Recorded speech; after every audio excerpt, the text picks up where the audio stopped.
Ayan mga kabusing, sobrang tahimik. Ito po ang sitwasyon dito mga kabusing pag malapit ng Ramadan. Sobrang tahimik.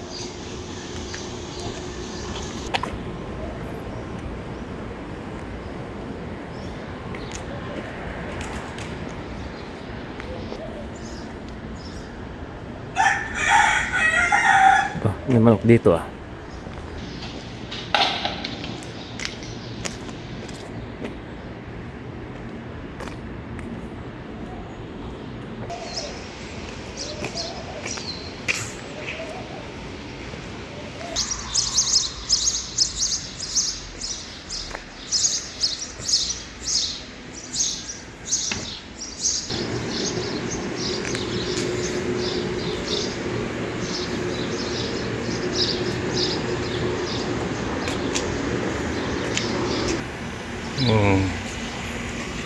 Ganyan mga kabusing.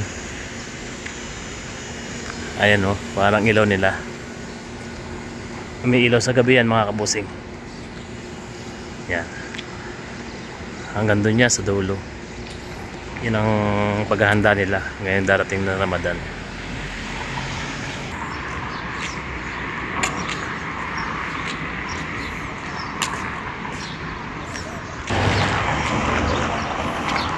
Yan. Parang Christmas tree siya. Ang ganda niya mga kabusing sa gabi. Puro ilaw. Yan. Poste siya. May ilaw na yan. Hanggang doon niya sa dulo. Napaka ganda sa gabi niya mga kabusing. Kumukuti-kuti taps yan.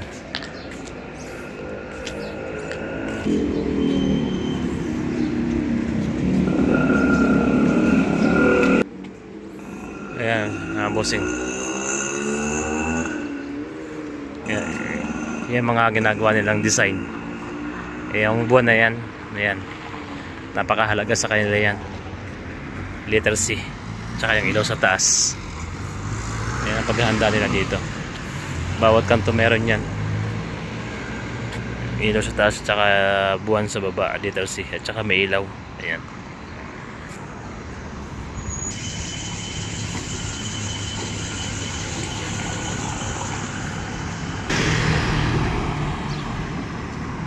Maganda yan mga kabusing pagka may ilaw. Yung letter C na yan, yung buwan na yan sa gabi. Kitang kita.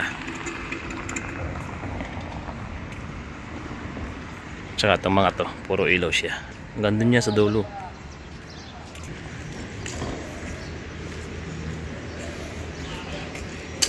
Ayan nga pala mga kabusing, yung parang may tabing na yan. Yan pala itar. Diyan ginaganap yung kainan after 7 o'clock ng gabi. Diyan magkakainan. Diyan tinatawag yung lahat ng dumadaan dito na tao para kumain diyan. Yan. Bilang ginagawa nila yan bilang pasasalamat sa isang taon na blessings. Isang taon na pamumuhay nila. Ayan. Parang ano siya, parang balag, kainan. So marami naman nag-sponsor mga kabusing. Marami nag-sponsor sa nagpapakain. Hindi lang yung mismong nagpapakain ang namimigay ng pagkain sa mga tao. Lahat nga pala ng tao pwede, lahat ng uri ng tao. Lahat ng religion pwede. Hindi lang Muslim. Catholic pwede. Basta dumaan ka dyan, tatawagin ka, pakakainin ka. Tapos may nagbibigay na sponsor, mga malaking businesswoman, businessman, dyan. Bibigay sila ng pagkain, titigil yung sasakyan, bibigay ko anong dala nila para ibigay din sa mga tao. Pakakainin doon. Tatawagin nila. Na-experience ko na rin mga kabusing. Nung pangumaga ako, dumaan ako doon alas 6, mag-aalas 7. So after ng sala yun, tinawag kami. Tapos pinakain. Masasarap naman mga kabusing yung pagkain nila. sari-sari. May mga inumin, may mga cold drinks. Ayan. Talagang pag sobra yung pagkain nila, pamimigay pa yun. Pag uwi mo may bit-bit ka pa. Bibigyan ka pa ng pagkain. Ganyan sila sa Ramadan dito. Sobrang nagbibigay ng pagkain. Ayan. Ayan pa mga kabusing. Parang piyesta, diba? May pahiyas. Ayan. Yan ang paghahanda nila dito sa Saudi pag dating ng Ramadan. So, isang buwan yun. Isang buwan silang magpapakain. Ayan mga kabusing. Ayan pa yung isang balag pa nagpapakain. So, ibig sabihin, pagka laki kang dumadaan doon, isang buwan kang libre sa pagkain.